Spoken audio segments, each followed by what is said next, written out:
ഇന്ന് ഷെഖേന ടി വിയോടൊപ്പം ചേർന്നിരിക്കുന്നത് റാഞ്ചിയിലെ വാഹനാപകടത്തിൽ മരിച്ച സിസ്റ്റർ സിജിയുടെ മൂത്ത സഹോദരിയാണ്. സിസ്റ്റർ സിജിയെ കുറിച്ച് പ്രേക്ഷകരോട് ചേച്ചി ഒന്ന് സംസാരിക്കാമോ? സിസ്റ്റർ സിജി ഞങ്ങളുടെ കുടുംബത്തിൻ്റെ ഐശ്വര്യമായിരുന്നു, വിളക്കായിരുന്നു. ഞങ്ങളവിടെ കൊച്ചു പ്രായത്തിൽ തന്നെ 10ാം ക്ലാസ് പാസ്സായ ഉടനെ തന്നെ തമ്പുരാന് കൊടുത്തതാണ്. ഞങ്ങളുടെ ചാച്ചൻ്റെയും അമ്മച്ചിയുടെയും 3ാമത്തെ മകളാണ് അവള്. ഞങ്ങൾ 2 പെൺകുട്ടികളും 2 ആൺകുട്ടികളുമാണ് കുടുംബത്തിലുള്ളത്. ഞങ്ങളുടെ കുടുംബം ദൈവസ്നേഹത്തിൽ അടിയുറച്ച് വിശ്വസിച്ച് ദൈവസ്നേഹം മറ്റുള്ളവരിലേക്ക് ഷെയർ ചെയ്ത് എല്ലാവരോടും നല്ല രീതിയിൽ ഒത്തുപോകുന്ന നല്ലൊരു കുടുംബമാണ്. ഞങ്ങളുടെ മാതാപിതാക്കൾ വളരെ സ്നേഹത്തിലും സന്തോഷത്തിലും ഞങ്ങളെ വളർത്തിക്കൊണ്ടുവന്നത്. എല്ലാവരെയും ദൈവപരിപാലനയിൽ ഏൽപ്പിക്കുന്ന മാതാപിതാക്കൾ, എല്ലാവരോടും സന്തോഷത്തോടും സ്നേഹത്തോടും പെരുമാറണമെന്ന് ഉപദേശിക്കുന്ന മാതാപിതാക്കൾ. ഞങ്ങളുടെ കുഞ്ഞുമോളെ അതുപോലെ തന്നെയാണ്. അവളുടെ സ്നേഹവും വാത്സല്യവും മതിവരോടും അനുഭവിക്കാൻ ഞങ്ങൾക്ക് കഴിയാത്തതിൻ്റെ കഠിനമായ വേദനയുണ്ട് ഞങ്ങൾക്ക്. സിസ്റ്റർക്ക് ആദ്യമായിട്ട് ദൈവവിളി ഉണ്ടെന്ന് മാതാപിതാക്കളോട് പറഞ്ഞ നിമിഷം ഓർക്കുന്നുണ്ടോ?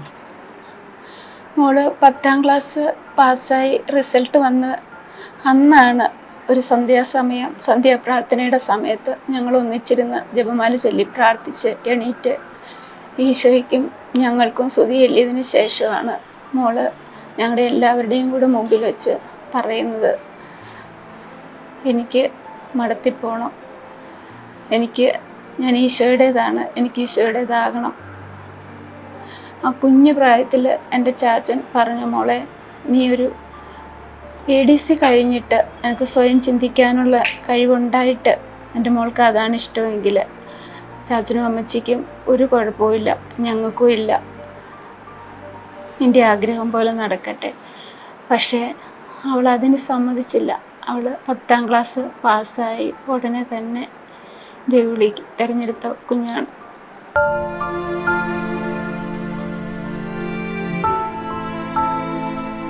ഞങ്ങളുടെ പ്രിയപ്പെട്ട സിസ്റ്റർ സിജിയുടെ ആകസ്മികമായ വിയോഗത്തിൽ പ്രസൻറ്റേഷൻ സഭാംഗങ്ങൾ ഓരോരുത്തരും ഏറെ ദുഃഖിതരാണ്. സിസ്റ്റർ സിജിയെ പറ്റി ഓർക്കുമ്പോൾ തന്നെ നമ്മുടെ മനസ്സിലേക്ക് കടന്നു വരുന്നത് എല്ലാവരെയും ഉൾക്കൊള്ളുന്ന ഒരു കുഞ്ഞിനടുത്ത നിഷ്കളങ്കമായ പുഞ്ചിരിയോടുകൂടി എപ്പോഴും കാണപ്പെട്ടിരുന്ന ഞങ്ങളുടെ പ്രിയപ്പെട്ട സിസ്റ്റർ സിജി. ഓർക്കുന്നു, എവിടെ കണ്ടാലും ആരെ കണ്ടാലും വിശേഷങ്ങൾ അന്വേഷിക്കുവാനും എല്ലാവരുടെയും കാര്യത്തിൽ ഏറെ സ്നേഹത്തോടെ കരുതലോടെ ഇടപെടാനും സിസ്റ്റർ സിജി ശ്രമിച്ചിരുന്നു. 1990 പ്രസൻറ്റേഷൻ സഭയിൽ ചേരുന്നത്. 1994 ആദ്യവ്രത വാഗ്ദാനം നടത്തി. നീണ്ട പരിചിന്തനത്തിനും പഠനങ്ങൾക്കും ശേഷം 2001 നിത്യവ്രത വാഗ്ദാനവും നടത്തി. അതിനുശേഷം പാവപ്പെട്ടവരെയും രോഗികളെയും ശുശ്രൂഷിക്കുക എന്ന ആഗ്രഹത്തിൽ നഴ്സിംഗ് പഠനത്തിനായിട്ടാണ് പോയത്. ബാംഗ്ലൂർ, ആഫ്രിക്ക, ഇറ്റലി, കോഴിക്കോട്, ഗുജറാത്ത് തുടങ്ങിയ വിവിധ സ്ഥലങ്ങളിൽ ആതുര സേവനത്തിൽ ഏർപ്പെട്ടിരുന്നു. ഇപ്പോൾ 3 വർഷമായിട്ട് ജാർഖണ്ഡിൽ റാഞ്ചിയിൽ CBCI നടത്തുന്ന കോൺസ്റ്റന്റ് ലിവൻസ് ഹോസ്പിറ്റലിൽ നഴ്സായിട്ട് ജോലി ചെയ്തു വരികയായിരുന്നു. വിശ്വസിക്കാനേ സാധിക്കുന്നില്ല. എന്നാലും ഒരു ഉദ്ധാന ദിനത്തിൽ തന്നെ ഉദ്ധിതൻ്റെ കൂടെ യാത്ര ചെയ്യുവാൻ, സ്വർഗീയ യാത്ര ആരംഭിക്കുവാൻ സിസ്റ്റർ സിജിക്ക് സാധിച്ചു എന്ന് ഞങ്ങൾ മനസ്സിലാക്കുകയാണ്.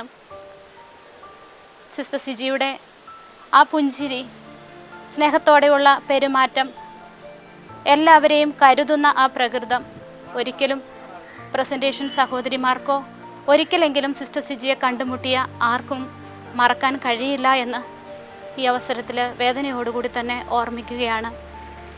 സിസ്റ്റർ സിജിക്ക് വേണ്ടി ഒരുപാട് പേര് പ്രാർത്ഥിക്കുന്നു, അനുശോചനങ്ങൾ അറിയിക്കുന്നു. എല്ലാവരെയും ഹൃദയപൂർവ്വം ദൈവത്തിന് മുൻപിൽ സമർപ്പിക്കുന്നു. ഒന്നേ ഞങ്ങൾക്ക് ആശ്വസിക്കാനുള്ളൂ, ഉദ്ദിതൻ്റെ കൂടെ ആരംഭിച്ച ഈ യാത്രയിൽ ദൈവപിതാവിൻ്റെ അടുത്ത് സിസ്റ്റർ സിജി എത്തിച്ചേർന്നിരിക്കുന്നു, ഞങ്ങൾക്ക് വേണ്ടി മാധ്യസ്ഥം വഹിക്കുന്നു എന്ന് മാത്രം.